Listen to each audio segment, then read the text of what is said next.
Hello student, this is Poonam Sharma working as an assistant professor last 16 years. Today we will discuss in this video ABC analysis. ABC analysis जो आपका topic है वो BCom second year का topic है। BCom second year की book आपकी cost accounting की, उसमें मटेरियल कंट्रोल का चैप्टर है, उसमें आपका ये टॉपिक रिलेटेड है। मटेरियल कंट्रोल टेक्निक जो मैंने आपको लास्ट वीडियो में भी शेयर करी थी, जिसमें आपका बीकॉम सेकेंड ईयर से मटेरियल कंट्रोल टेक्निक्स का चैप्टर है, उसमें मटेरियल कंट्रोल से ईओक्यू मैंने शेयर किया था। उसमें टोटल क्वांटिटी, इन्वेंट्री और कैलकुलेशंस, न्यूमेरिकल, प्रैक्टिकल थ्योरी मैंने सब उसमें एक्सप्लेन किया था। अब जो आपका नेक्स्ट टॉपिक है ये आपका एबीसी एनालिसिस है। एबीसी एनालिसिस जो है हमारा वो 3 क्वेश्चन जो है आपका थियोरेटिकल क्वेश्चन है, और इसको हम एबीसी एनालिसिस इंग्लिश में बोलते हैं और हिंदी में इसको एबीएस बोलते हैं। एबीएस विश्लेषण, और हिंदी इंग्लिश में इसको एबीसी एनालिसिस। अब ये एबीसी एनालिसिस अगर हम देखें क्वेश्चन इम्पोर्टेंट कैसे है, तो अगर मैं इसको प्रीवियस ईयर के क्वेश्चंस देखती हूँ तो ये आपका 2010, 11, 12, 13, 14, 15, 17 और 18। तो ये क्वेश्चन इतना इम्पोर्टेंट है, वैसे तो ईयर मेंशन मैंने इसीलिए कर दिया है कि ये इन ईयर्स में ये क्वेश्चन पेपर में था, और 20, तो ये इन सब ईयर्स में क्वेश्चन आया हुआ है पेपर में, और इसको एक्सप्लेन करने के लिए बोलते हैं कि आप एबीसी एनालिसिस को एक्सप्लेन कीजिए। तो ये एबीसी को भी आपको एक्सप्लेन करना है। ये ए फॉर क्या होता है?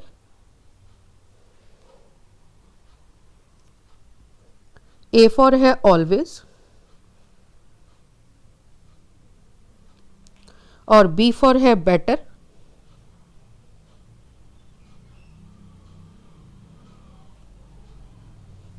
और सी फॉर है कंट्रोल।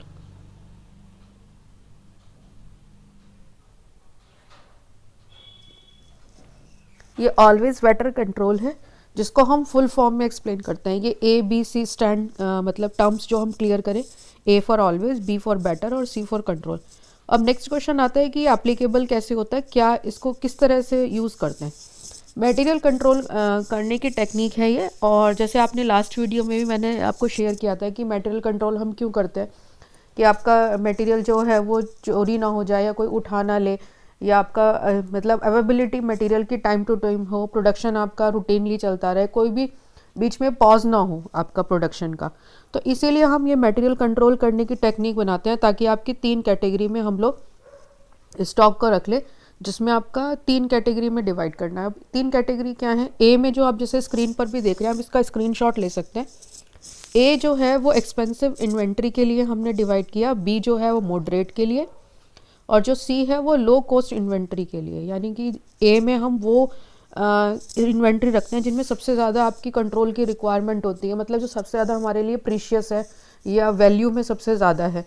और आपका सी जो है वो सबसे लो कॉस्ट इन्वेंट्री होती है, जिसमें हमका सबसे कम आपका इन्वेस्टमेंट लगाओ, यानी अगर कुछ लॉस भी आता है तो आप उसको बियरेबल कर लेंगे। अब जैसे ए कैटेगरी है, हम इसमें कितना परसेंट रखते हैं? ए कैटेगरी में हम लोग जैसे ए कैटेगरी है, इसमें हम 5 से 10% तक हम लोग क्वांटिटी रखते हैं, मतलब कम से कम। लेकिन उनका जो प्राइस होता है वो आपका टोटल क्वांटिटी का 70 से 75% तक होता है। यानी क्वांटिटी जो होती है वो तो सबसे कम होती है, और प्राइस उनका 70 से 75% होता है। ऐसे ही ठीक इसका अपोजिट होगा। आप स्क्रीनशॉट ले सकते हैं बाद में अपना याद रखने के लिए, एक्सप्लेन करने के लिए, कि ए कैटेगरी में जो क्वांटिटी होती है वो कम होती है, लेकिन जो प्राइस होता है वो आपका सबसे ज़्यादा होता है। ठीक है, जैसे ये तो आपकी क्वांटिटी होगी और ये आपका प्राइस हो गया। अब सी, जैसे सी कैटेगरी है,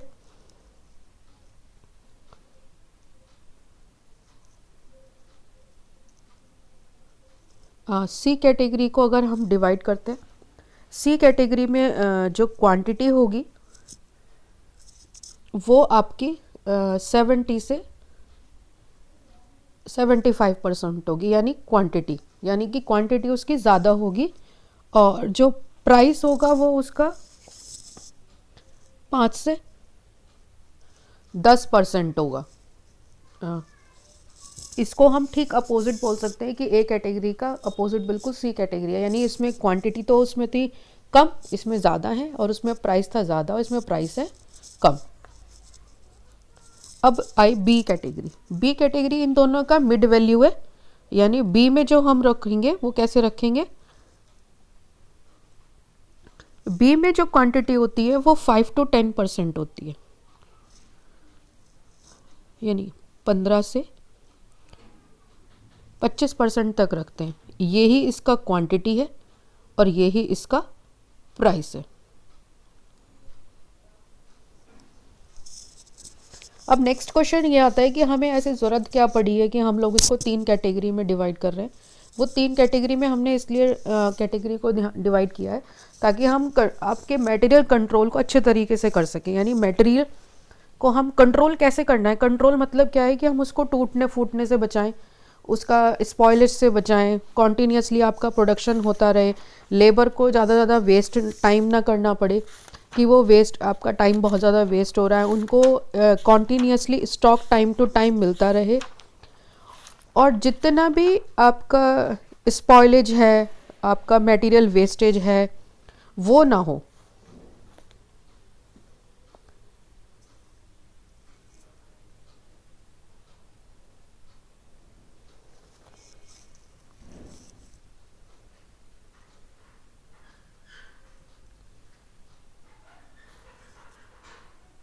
उसके बाद आपका जो इंफॉर्मेशन अवेलेबिलिटी मटेरियल्स की है वो भी आपको टाइम टू टाइम मिलती रहे। अब यही डायग्राम जैसे आप स्क्रीन पर भी देख रहे हैं, तो स्क्रीन में जैसे हमने एक ए बी सी तीन कैटेगरी डिवाइड किया, उसमें भी ए में मैंने ये एक्सप्लेन करने की कोशिश की, एक्सपेंसिव इन्वेंट्री, मॉडरेट और लो कॉस्ट इन्वेंट्री, उन्हीं का उसी के अकॉर्डिंग उनका रिक्वायरमेंट है कंट्रोल। जैसे इसमें एक्यूरेट है, इसमें मॉडरेट है, इसमें मिनिमम। एक डायग्राम ये भी है, आप इसको भी बना सकते हैं। ए बी से एनालिसिस है, कैटेगरी ए है, कैटेगरी बी है, कैटेगरी सी है।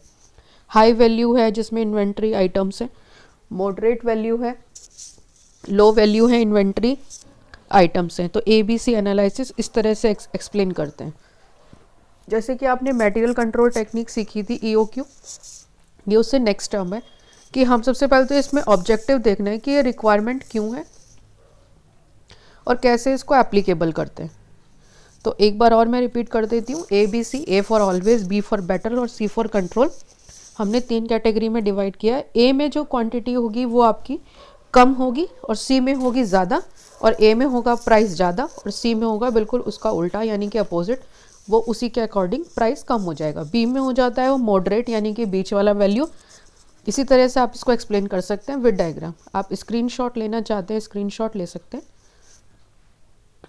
एक आपका ये वाला डायग्राम है, एक आपका ये वाला डायग्राम है, जो आप इसको एक्सप्लेन कर सकते हैं।